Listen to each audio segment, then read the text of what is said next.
భాగవతం 8దో స్కంధం. సుకమహర్షి పరీక్షితుని ఇలా అన్నాడు. రాజా పరీక్షితా, ఈ 8దో స్కంధంలో గజేంద్ర మోక్షం, సముద్రమథనం, వామనావతారం వంటి మహత్తర కథలు ఉన్నాయి. విను. గజేంద్ర మోక్షం. భక్తి మహిమ. గజేంద్రుడు ఒక గొప్ప ఏనుగు రాజు.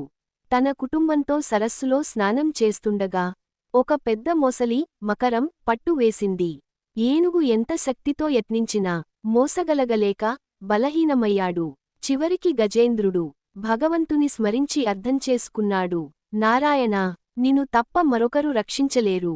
ఆ స్థితిలో గజేంద్రుడు ఒక తామరపువ్వును భగవంతుని మీద అర్పించాడు.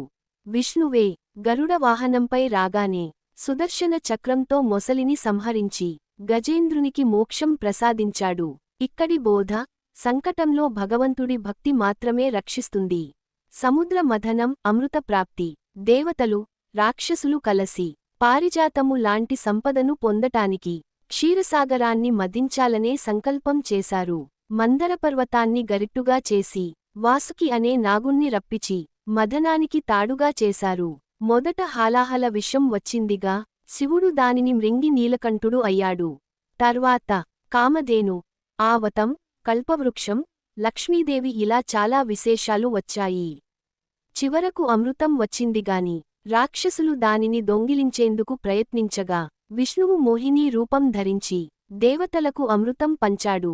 దీన్ని విశ్వరూప భగవంతుని మాయాశక్తి తెలుస్తుంది. వామనావతారం. బలి చక్రవర్తి. బలి చక్రవర్తి దానవుల చక్రవర్తి. విష్ణుభక్తుడే అయినా తన బలానికి గర్వపడ్డాడు. తన యజ్ఞంలో 3 అడుగుల భూమి అడిగాడు. వామనమూర్తి రూపంలో వచ్చిన విష్ణువు బలి ఇచ్చిన తర్వాత వామనుడు విరాట్రూపం దాల్చి 1 అడుగు భూమి, 2వ అడుగు ఆకాశం కొలిచాడు. 3వ అడుగులో బలిని జడ్చాడు. బలి వినయంతో తల పెట్టి భగవంతుని కరోనా పొంది పాతాళానికి పాలకుడిగా మహానుభావుడయ్యాడు. దీనిలో దానం, వినయం, భక్తి ఎంత ఉన్నతమో చూపించబడింది.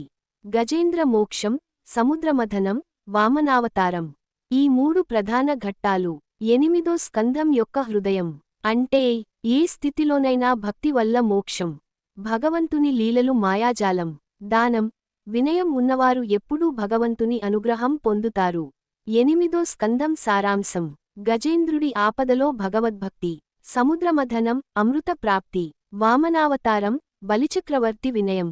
భక్తి, ధర్మం, వినయం భగవంతుని కరుణకు ఆధారం. సుకమహర్షి ఇలా చెప్పి పరీక్షితునికి భక్తి పరమగతి ఎంత గొప్పదో వివరించాడు.